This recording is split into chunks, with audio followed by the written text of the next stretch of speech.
Alors nous sommes dimanche, on est le 18 Tammuz et nous sommes arrivés d'Af Nun Dalet de Baba Kama Nun Dalet. On était à la troisième ligne. Ema Avenafal Klal Shod Hamod Perat. Alors hier on a vu la mahlok de Hachamim Rabbi Yehuda, que les Hachamim disent quand les kelim tombent dans le puits on ne paye pas parce que Hachamim disent Shod Velo Adam Hamor Velo Kelim. Et Rabbi Yehuda, lui, il a dit non, les kelim aussi, quand ils tombent, on paye, parce qu'il apprend ça de haut. Il y a marqué chose, O Hamor. Et après, on a vu que finalement, Hachamim, ils disent non, le O, c'est pour diviser l'un ou l'autre. Rabbi Yehuda, il dit, mais quand même, ça, on apprend de Venafal au singulier. Hachamim, ils disent non, Venafal, ça peut vouloir dire aussi le pluriel. Alors maintenant, la Gemara dit, Emma, disons, Venafal, Kilal. L'autre que la Torah dit, il tombe, c'est une généralité. Après, Shod Hamod Perat. Ça, c'est un Toranan, c'est un détail. Alors, on va appliquer le principe Klal Ufrat. En général, dans ce cas-là, on dit En Bakilal, En Amash Beprat. C'est-à-dire, quand on est un Klal, ensuite un Prat à côté, ça veut dire, en fait, il ne s'agit que du Prat. On ne tient compte que de cela. C'est-à-dire, Shod Hamod In, Medaharinala. Que seulement si un taureau ou un âne tombe dans le pays, on paye. D'autres animaux qui tombent, on ne va pas payer, selon le principe de Klal Ufrat. Alors la Gemara répond, elle dit non. Amre Baal Habori Shalem Hazad ou Klal.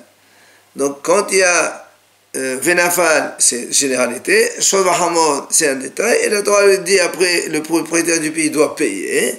Là, on revient au Klal.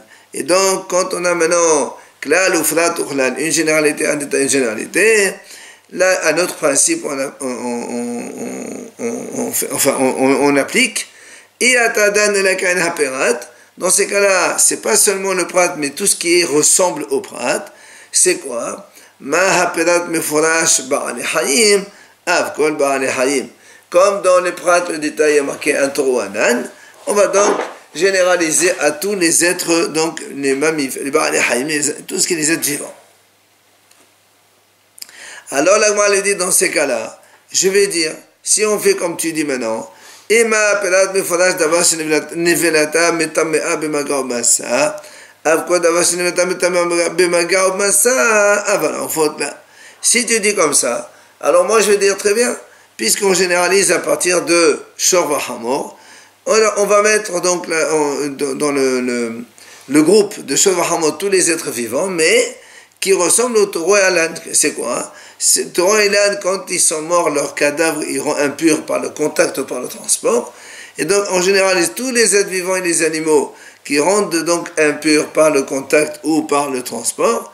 Et donc, on va exclure les oiseaux qui, eux, ne rendent pas impurs par le contact ou par donc, le transport. C'est-à-dire, s'il tombe un oiseau dans le trou, eh bien, on ne paierait pas. La Gemara dit non.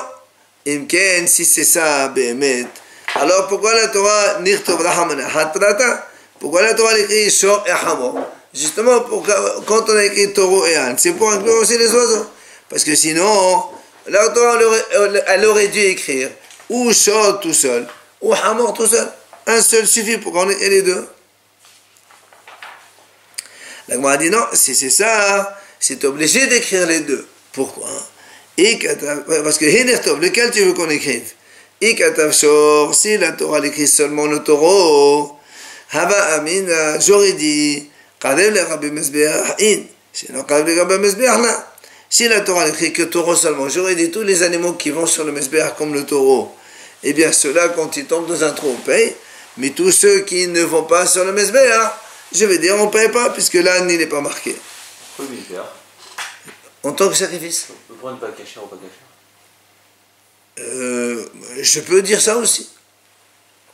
Maintenant, si la Torah écrit Hamor seulement, j'aurais dit Kadosh Bifrora In, c'est un Kadosh Bifrora là. J'aurais dit tout celui qui, lorsqu'il a un promené, c'est Kadosh. Donc le Hamor, l'âne et les animaux cachers, oui. Mais tous les autres animaux, un cheval ou autre, eh bien, ils ne sont pas concernés. Donc tu vois bien que il y a un problème, j'aurais exclu les oiseaux. C'est pour ça que la Gemara elle change complètement. Elle dit Ella Amad Kera. C'est-à-dire, en vérité, Donc, on va reprendre, quand on a posé la question, pourquoi on ne dirait pas Klal Ufrat et on nous met dans la liste que le Torah est là seulement. La m'a dit non, elle a marqué, Kol Deval Meta. La m'a dit, étant donné que la Torah l'a dit, et le mort sera à lui, donc tout ce qui est, entre parenthèses, susceptible de mourir, eh bien, il sera inclus dans la liste. Et donc, on inclut tous les oiseaux aussi avec tous les animaux et les êtres humains. Alors, la m'a dit, dans ces cas-là, ben les rabbana de Kamemat et le Chilim, ou ben les rabbina de Kamemat et le Chilim, qui n'est pas les méthanes. Non. Alors, on m'a dit, dans ces cas-là, puisqu'on vient de dire maintenant que les Hachamim, eux, excluent le cas des ustensiles. Au Rabbi Yehuda, lui, le contraire, il inclut les cas des ustensiles que s'il tombe, il se casse, il faut payer. Est-ce que l'équilibre, ça meurt? Toi, tu m'as dit, on généralise à partir du mot vers Métihilo. Un kili, ça ne meurt pas. Alors, dans ces cas-là, comment tu as besoin d'exclure, ou selon Rabbi Yehuda, comment ils incluent? Amre, Shviratan, Zohi, Mitatan. Hamim répondent, ils disent oui, un kili, quand il se casse, c'est comme si que quelqu'un qui est mort, c'est exactement la même chose. Quand il se casse, on paye alors, c'est ça? Au contraire, selon Rabbi Yehuda, oui, on paye. Selon Rabbi Yehuda, non. Mais donc, ça fait partie des choses qui meurent aussi. Okay. Maintenant, la Gemara dit,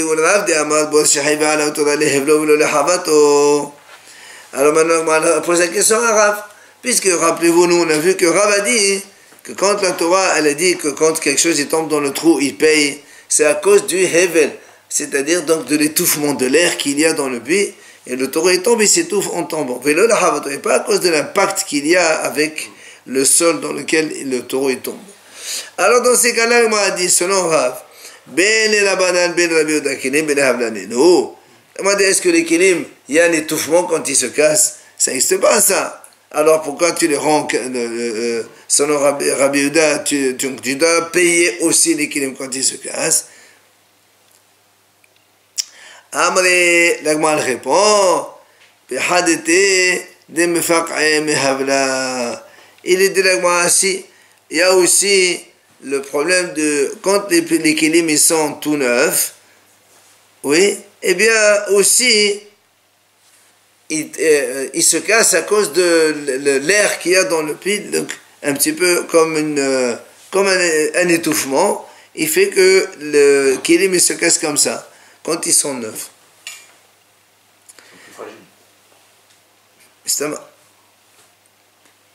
Maintenant, la Gemara a posé une question. La Gemara dit, tu viens d'utiliser ce mot, la phrase du pasuk pour m'apprendre que tout ce qui est, entre parenthèses, susceptible de mourir, d'accord, c'est la dracha pour inclure tous les êtres vivants qui tombent dans le trou, on doit payer les dommages. Alors, on m'a dit, mais pourtant, hier même on l'a vu, mais on a eu besoin pour la dracha de Rava. Hier on a vu Rava de Amar Rava, Shod Psoulé Amurdashin Shenafal Lebor Patour, Sheneemar de Ametielo, et Bemi Shemet Shelo, Yassas Shenamet Shelo. Donc, on a dit, donc, on a vu cette dracha hier, on a dit pourquoi la Torah, elle a dit Ametielo, c'est pour exclure un taureau kadosh qui tombe dans le trou, Psoulé Amurdashin, kadosh avec un défaut. Pourquoi on exclut? Quand il tombe, on ne paye pas. Parce que la Torah a dit, quand un animal tombe dans le puits, tu payes. Et le mort, il appartient au propriétaire. Pour le vendre, au moins gagner un peu d'argent. Or ici, on n'a pas le droit de le vendre. Donc si on ne peut pas le vendre, donc on ne paye pas. Donc Vehametilo, il a déjà utilisé Rava pour un enseignement. Comment tu me dis maintenant, Vehametilo, on utilise les chiens chez nous pour inclure tous les êtres vivants? Elle a Amalkala. C'est pour ça que la Gemara, elle change. Elle répond, elle dit, tu sais quoi, d'où on apprend qu'il faut inclure tous les animaux. Donc on laisse la dracha ve'ametilo pour Rava. Kesef yashiv lev'alav, les rabot kol de'et le'be'alim. On m'a dit, étant donné que dans la Torah c'est marqué justement toujours dans le même cas du trou, Ba'ala bor yishalem kesef yashiv lev'alav, il faut rembourser le propriétaire. Donc tout celui qui est un propriétaire, tu dois rembourser. Donc que ce soit les animaux ou les oiseaux, il faut toujours rembourser quand ils meurent. Alors, la Gemara dit, dans ces cas-là, l'homme et les ustensiles aussi, il faut payer. Parce Parce que les ustensiles sont propriétaires, ça. Ils sont propriétaires. Alors le M'a dit non, donc selon les Hachamim, eux ils ont déjà fait l'exclusion. Comme la Torah elle a parlé de Shod et de Hamor, donc nous on dit un taureau mais pas un homme, un âne mais pas les ustensiles. Donc ceux-là ils sont déjà exclus. Maintenant, Rabbi Yehuda dit Kama lehu lekilim, Bishama Shod mema'it be Adam, et la Hamor mema'it be. Alors moi dit maintenant d'accord. Selon Rabbi Yehuda, il a dit que les kilim, quand ils tombent, il faut payer aussi. Mais Rabbi Yehuda aussi, il est d'accord que pour Adam, s'il tombe un homme, on ne paye pas. Alors on m'a dit, et qu'il meurt. On m'a dit, dans ces cas-là, selon Rabbi Yehuda, d'accord, le shor, la Torah l'a écrit, lui, Rabbi Yehuda, il exclut vélo Adam. Maintenant, Hamor, Hachamim, ils ont dit Hamor, vélo kilim. Et qu'est-ce qu'il exclut, le Rabbi Yehuda? Ella Amar Rava. C'est pour ça que Rava il conclut Hamor dévore les Rabbi Yehuda. Besed Avida les devrait hakol kasher. Il dit Rava, il dit effectivement tu as raison. C'est une question contre Rabbi Yehuda. Ça reste une question. On n'a pas de réponse. C'est-à-dire comment ça se fait selon Rabbi Yehuda que la Torah l'écrit Hamor. Si toi Rabbi Yehuda tu inclus les kilim, la Torah n'a pas besoin d'écrire Hamor parce que le Hamor c'est pour exclure quelque chose. Donc comme le taureau il exclut l'homme. Hamor, il doit exclure quelque chose, et toi tu dis que ça n'exclut pas les kélim, alors il y a une question contre toi. Et d'ailleurs, moi, donc, Derech Agav, elle nous ramène, ou elle nous rappelle, plutôt c'est ce qu'on verra plus loin de Baba Mtsira, Vesed Aveda le Derech Hakol. Parce que dans la Torah, on verra là-bas, dans Baba Mtsira, c'est marqué, Al-Kol Devar, le passage qui dit comme ça, alors quand על כל אבידת אחיך, על שור, על salma, על כל אבידה שטובת ממנו. La Torah dit là-bas, si un taureau il se perd, ou un âne, ou n'importe quel objet, il y a marqué, alors là-bas la Gemara elle explique, pour chaque mot, qu'est-ce qu'on nous apprend de plus. Et pour le mot c'est, on n'a pas trouvé de limoud. C'est pour ça qu'il a dit que le c'est de Avida, c'était aussi une question pour tout le monde. Pourquoi la Torah l'a écrit c'est dans ce passage-là qui ne sert à rien? Le mot c'est, il ne sert à rien. Bien, on passe donc à l'autre idée de la Mishnah. Un taureau sourd mais fou, un petit, il est hayav. La Gemara dit, qu'est-ce que ça veut dire quand tu dis un taureau sourd, un taureau fou ou un taureau petit? Parce qu'en hébreu, ça peut se dire le taureau d'un fou, le taureau d'un sourd ou le taureau d'un petit. C'est ce que la Gemara dit. Elima, shor shel heresh, shor shel shoté, shor shel katan. Donc si tu me dis qu'on parle d'un taureau qui appartient à un sourd-muet ou à un fou ou à un petit. Et donc la Mishnah nous dit qu'un tel taureau, quand il tombe dans le trou, on est hayav, ha shor shel pekeah. Patou. Bah donc d'après toi, si un taureau il appartient à un homme normal, il tombe dans le trou, il meurt, alors le propriétaire du trou il va pas payer. Pourtant nous on a vu le taureau normal il paye. C'est pour ça que Amar Rabbi Yochanan il dit non, ici on parle shor shehu hedesh, shor shehu shoté, shor shehu katan. On parle c'est le taureau lui-même qui est soit fou, soit petit, ou soit un sourd-muet qui tombe. Et on a dit, il est hayav. Quand il tombe dans le trou, le propriétaire doit payer. Donc, on a dit, est-ce que donc tu vas me dire que le taureau qui est mentalement normal, il tombe dans un trou, donc on ne va pas payer? L'homme dit, non, c'est pas comme ça qu'il faut comprendre. Donc, moi, elle veut te dire, en fait, la Mishnah nous enseigne, l'homme non seulement le taureau qui est mentalement normal, s'il tombe dans le trou, il faut payer, mais aval, même shor hedesh, shoté katan. Toi, tu aurais pu dire,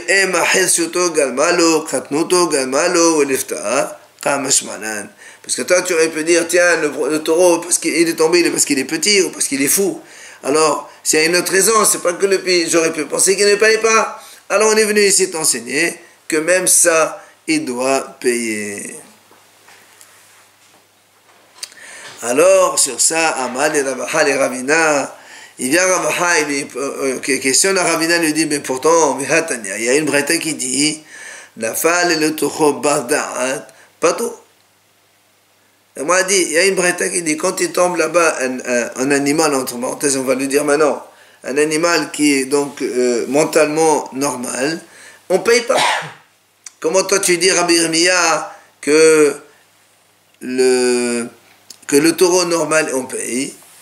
Maïlav shod barda'at, n'est-ce pas, on parle d'un taureau mentalement normal. Et donc, question contre Rabbi Irmiya, Amalela Adam, quand on a dit barda'at, on parle d'un humain, c'est-à-dire un homme. Si un homme il tombe, il est patou. Alors le m'a dit quoi?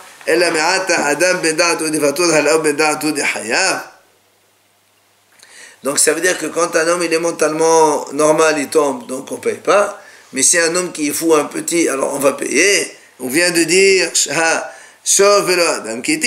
on vient de dire que dans la Torah c'est marqué Shor ou Hamor, et on a exclu l'homme par Shor velo Adam. Et là, ma bendat, on m'a dit qu'est-ce que c'est bendat? Min bendat, c'est-à-dire des espèces d'animaux qui sont bendat. Donc ça veut dire, c'est pas forcément qu'ils sont mentalement normaux. Un homme, tous les hommes, ils sont pas tous, quoi qu'il arrive. Alors il dit, Amale behatania. Carrément, il y a marqué dans une braïta, il tombe là-bas un taureau mentalement normal. Pas tout. Comment toi tu me dis, Rabbi Irmiya, que même un taureau normal, il est hayab? Et là, Amar Rabba, c'est pour ça Rabba il répond. Il dit, effectivement, c'est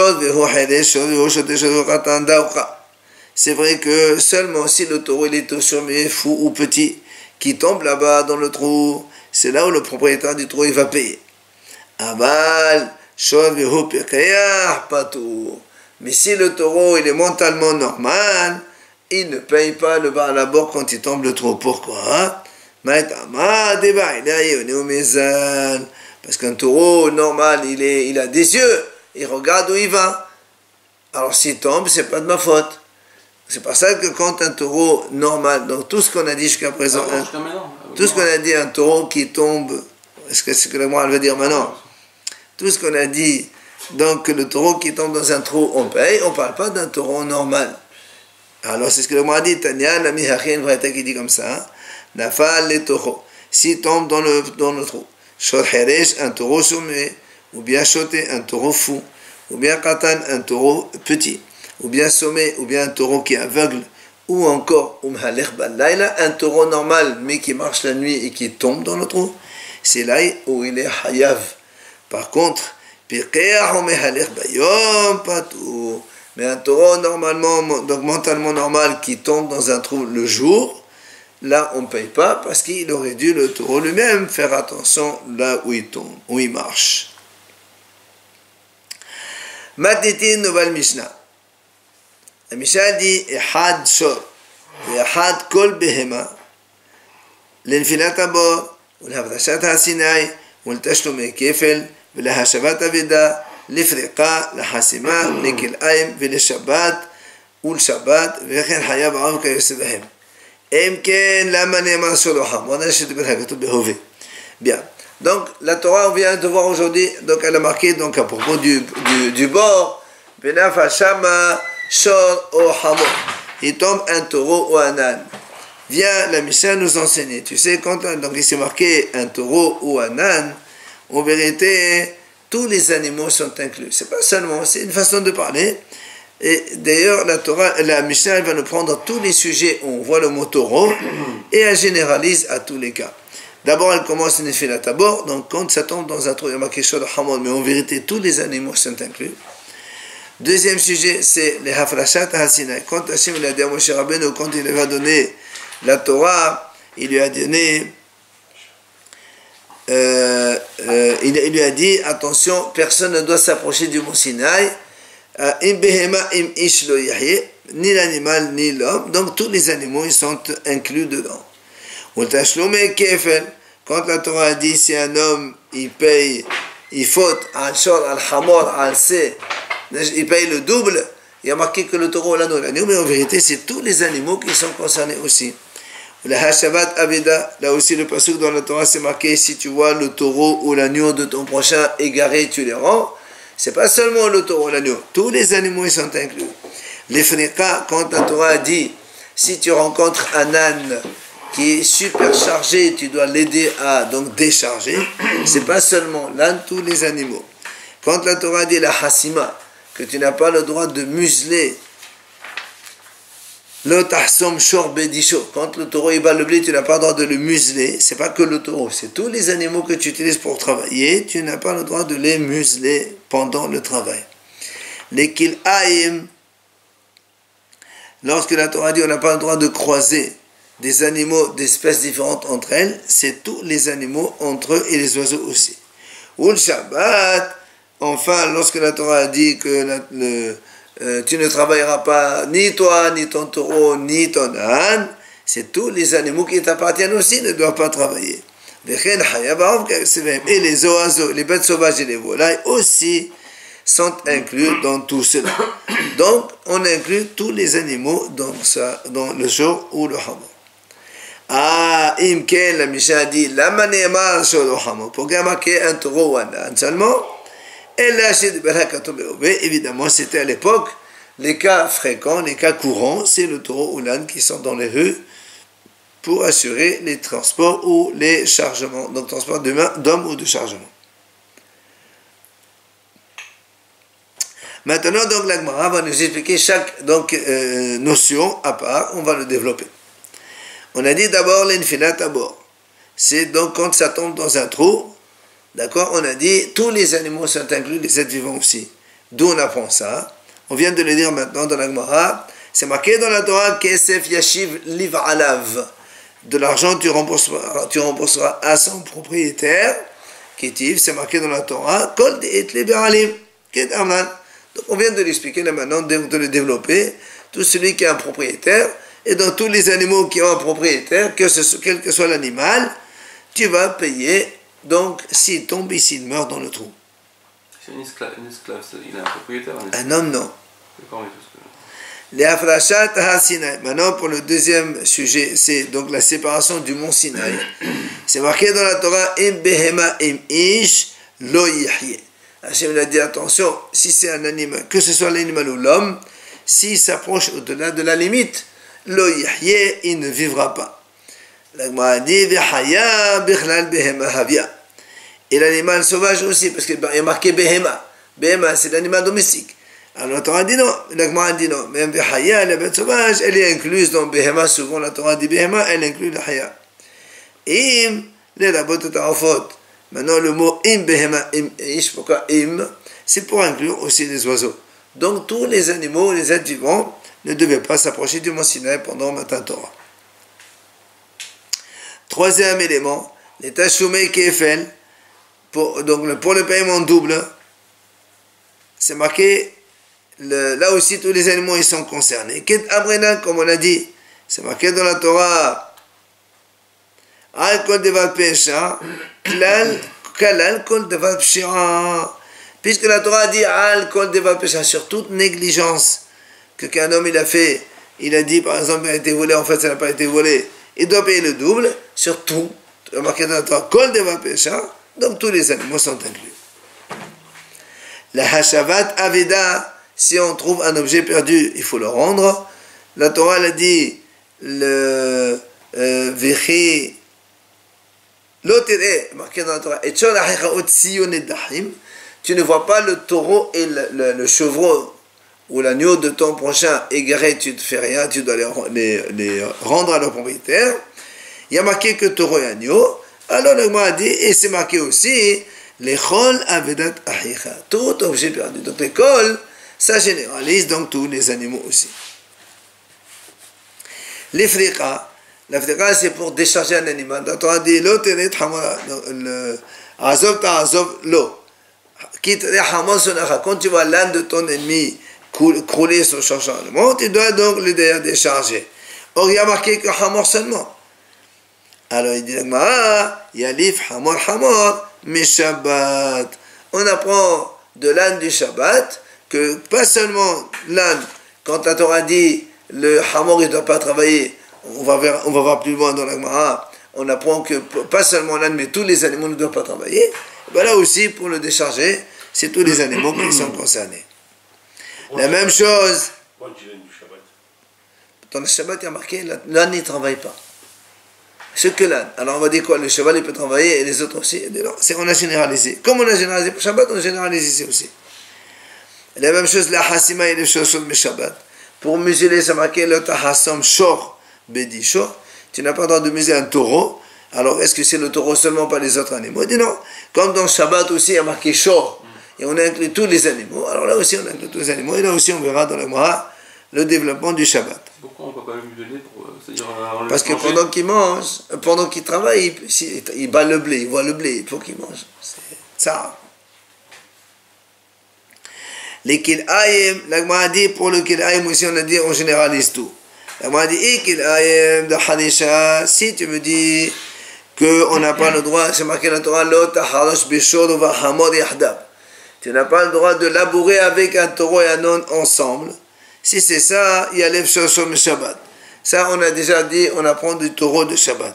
Maintenant, il y a l'Ebhem Shabbat. Si maintenant, l'interdiction de croiser deux espèces entre elles, c'est marqué Behem Techa Lotarbi Akil Aim, alors là aussi, Behem Techa, Behema, on apprend du Shabbat. Alors c'est là le ramène maintenant, d'où on apprend que Shabbat, c'est pour généraliser à tous les animaux. La Gemara dit Rabbi Shabbat Minalan. Où on apprend ça dans Shabbat? Détania. La Gemara ramène cette braïta. Rabbi Yossi Omer Meshum Rabbi Ishmael.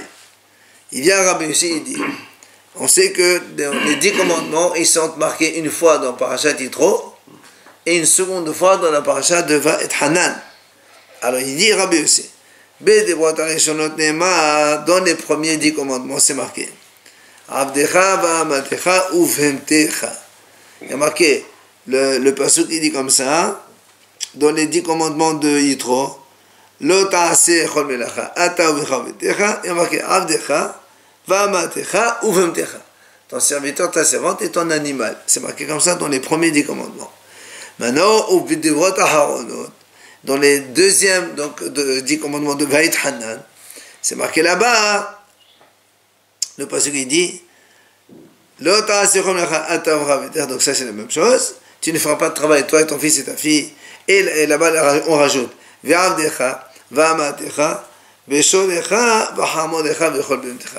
les deuxièmes commandements il y a marqué le taureau et l'âne et tous les animaux. Alors c'est là où il dit si la Torah dit tous les animaux, ils sont inclus là-bas le taureau et l'âne. Pourquoi la Torah précise taureau et âne et tous les animaux? Pourquoi tu les as ressortis du groupe? Le malheur, c'est pour te dire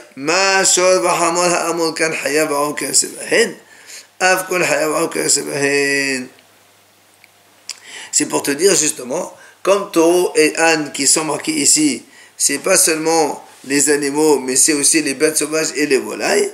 Là aussi, en généralise à tout le monde. Alors là, on m'a dit, pourquoi on ne dirait pas Emma, Behema dit de la tradition de Klal? Sholcha Bahamot Khadot Ahot Prat, Klal Ufratin, voilà le Mashprat Shol Bahamot In. Là, on m'a dit, pourquoi on ne dirait pas? Dans les premiers commandements, il y a marqué Behema. Behema, c'est une généralité. Dans les deuxièmes commandements, il y a marqué le taureau et l'âne. Ça, c'est particulier. Alors, Klal Ufrat, nous, on a le principe, il faut faire comme le Prat. Seulement, si le taureau et l'âne, ils travaillent, c'est assourd. Mais les autres animaux, tu peux les faire travailler Shabbat. Pourquoi on ne dirait pas ça, hein? Alors là, on m'a dit, Amré, on répond, c'est pas possible. Pourquoi? Comme il y a marqué aussi, dans les deuxièmes commandements, c'est généralisé. Donc ça fait, on a un klal, un prat et un klal encore de nouveau. C'est pour ça qu'on prend maintenant, qui a un prat. C'est ce que dit la Gemara,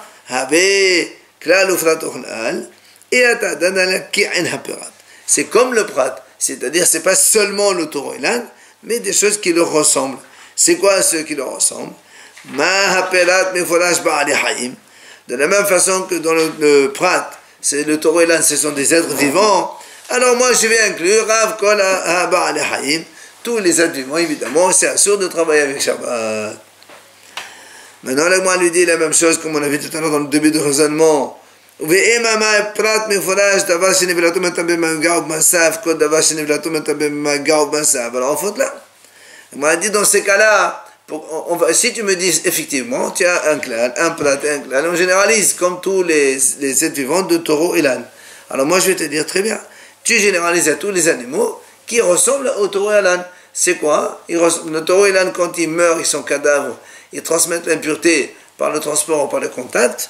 Alors j'exclus tous les oiseaux qui, eux, ne transmettent pas l'impureté par le contact ou par le transport. Et donc un oiseau, quand il travaille Shabbat, c'est serait moutar, il n'y a pas de problème. Amri, la Gemara dit non, tu ne peux pas dire ça. Pourquoi? Parce que Imken, si c'est bémet comme ça, que la Torah l'écrive un seul. Pourquoi la Torah les deux écrire Shor Bahamor? Elle écrit Shor, ça suffit. Ou bien Hamor. C'est pour ça que la Gemara dit non, c'est pas possible de dire ça. Lequel on écrit. Et si la Torah dit que le taureau, il ne doit pas travailler Shabbat, moi je vais dire très bien. Je vais dire comme ça, tous les animaux qui sont sacrifiables sur le Mizbeach, comme le taureau, ils ne travaillent pas Shabbat. Mais tous les animaux qui ne sont pas sacrifiables sur le Mizbeach, alors ceux-là, ils peuvent travailler Shabbat. Et dans l'autre sens,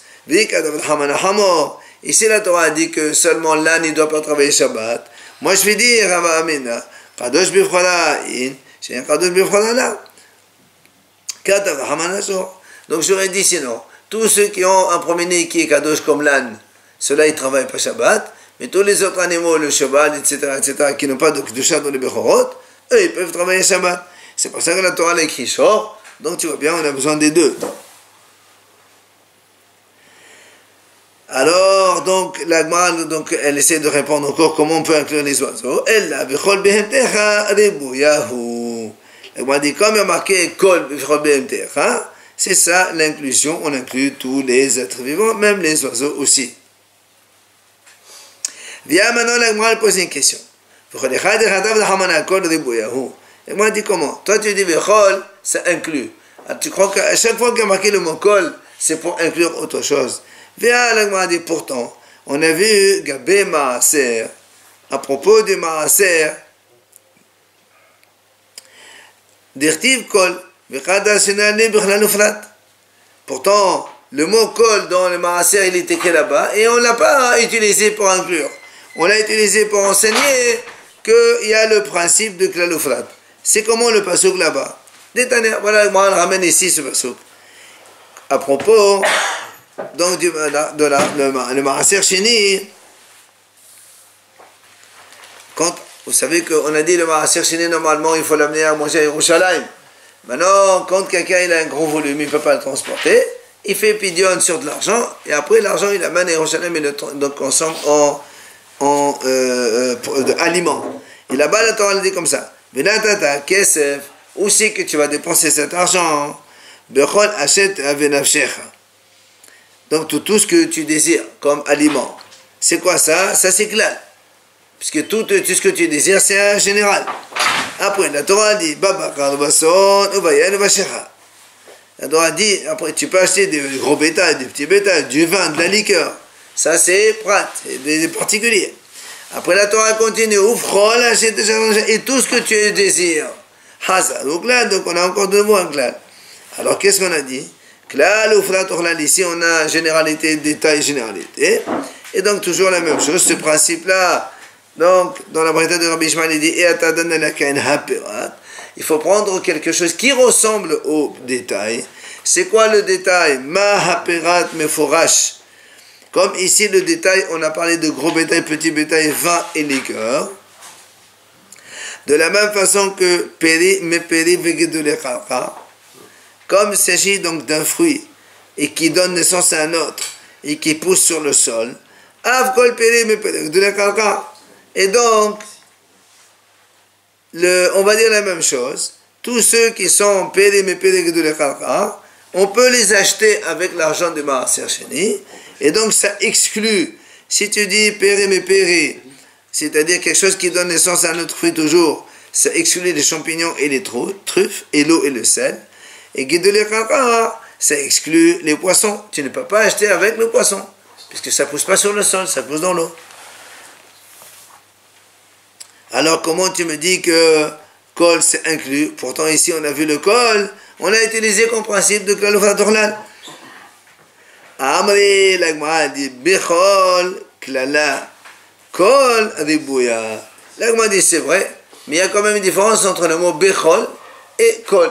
Quand il y a le marqué kol, comme on a vu au début, bechol behemtecha, kol behemtecha, ça c'est une inclusion, on inclut tout le monde. Mais comme ici il y a marqué bechol hachet alcha, ça on fait jouer le principe de klal ufrat ochlal. Et bah, on m'a donné une deuxième possibilité de réponse. Konami klalahu. Je peux te dire que le kol ici, on peut le faire jouer avec le principe de klal, ufrat ochlal. Mais où? Haï kol de hacha de boyahu. Mais c'est vrai que de façon générale, le kol, tu peux le rentrer dans le principe de klal, ufrat ochlal. Mais ici chez nous, quand la Torah a dit vechol behemtecha ribouyahu, c'est forcément pour inclure autre chose. Pourquoi? Parce que medhavale les matavou vemdecha qui était bedevot adeshonot. Uchtiv vechol behemtecha shma mena ribouya. Et moi dit parce que tout simplement, étant donné qu'on a vu déjà dans les premiers 10 commandements, il y a marqué ou vemtecha. Alors pourquoi dans les deuxièmes on marque vechol behemtecha? Donc tu vois bien que forcément vechol c'est pour inclure autre chose. Donc chez nous c'est pour inclure. Maintenant la Gemara dit hashta, très bien. Maintenant que tu me dis hashta de amad kol de bouyahu, bien tu me dis maintenant le kol c'est pour inclure tous les animaux. Puisqu'il y a marqué vechol behemtecha, c'est tous les animaux qui ne doivent pas travailler Shabbat dans les 10 commandements, c'est marqué comme ça. Alors la Gemara dit le behemtecha de devrot adeshonot, veshov v'hamot de devrot ahananot, la amali. Alors pourquoi dans ces cas-là la Torah elle écrit sholcha v'hamotcha? Pourquoi la Torah écrit ton taureau et ton âne et tous tes animaux? C'est marqué tous tes animaux, ça suffit. Et même pourquoi la Torah a besoin d'écrire dans les premiers commandements carrément v'hemtecha? On a vu dans les deuxièmes commandements c'est marqué. Une fois, ça suffit. Il y a deux questions. C'est là où la Gemara répond, comme on a dit au tout début de notre la Gemara ici.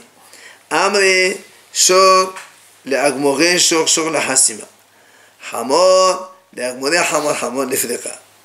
Behemtecha le agmore behemtecha behemtecha nechil ayem.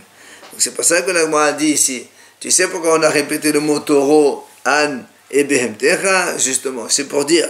Si la Torah a écrit le mot shor dans les 10 commandements en plus, c'est pour que tu fasses justement généralisation.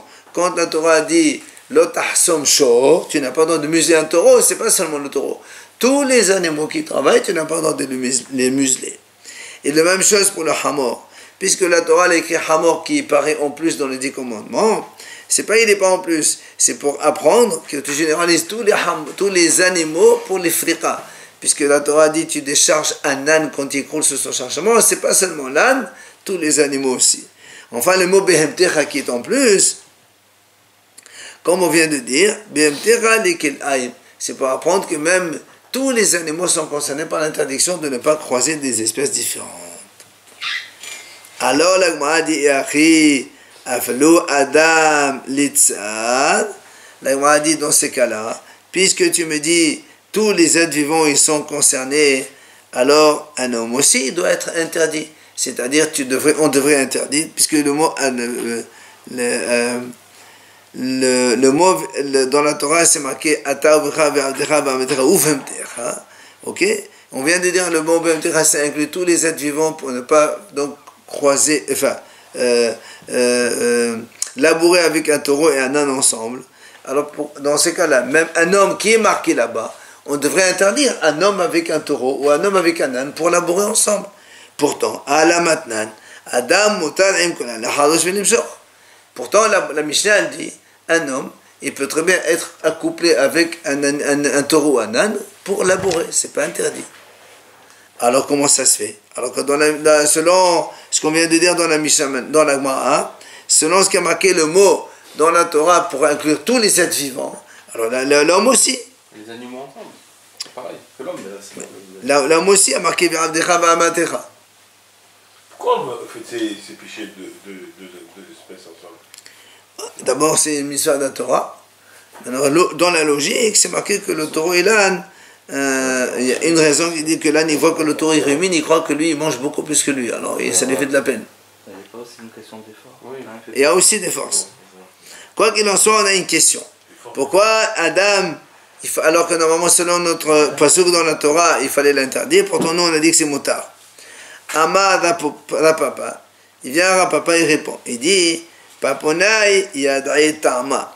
C'est-à-dire, il y a un Hacham qui habite dans Paponai, il connaît la raison de Hamilta. C'est qui ce Hacham? Omanu, Rabba Haba de Yaakov. C'est Rabba Haba de Yaakov qui a répondu à cette question. Qu'est-ce qu'il a répondu? Il te dit, Amal Kara, dans la Torah, c'est marqué dans le pasuk, Leman yanuach abdecha va'amatecha kamocha. C'est marqué, ton serviteur et ta servante comme toi. Donc tu vois bien que quand la Torah elle a voulu associer tout le monde en même temps, c'est uniquement la hanaha hiqashti velul dabaher. Le serviteur et la servante, ils ont été comparés à tous les animaux, c'est vrai, mais pour un seul sujet, c'est pour le repos du Shabbat, pas pour autre chose. Donc tu ne peux pas me dire qu'un homme aussi, il n'a pas le droit de labourer avec un taureau, un âne.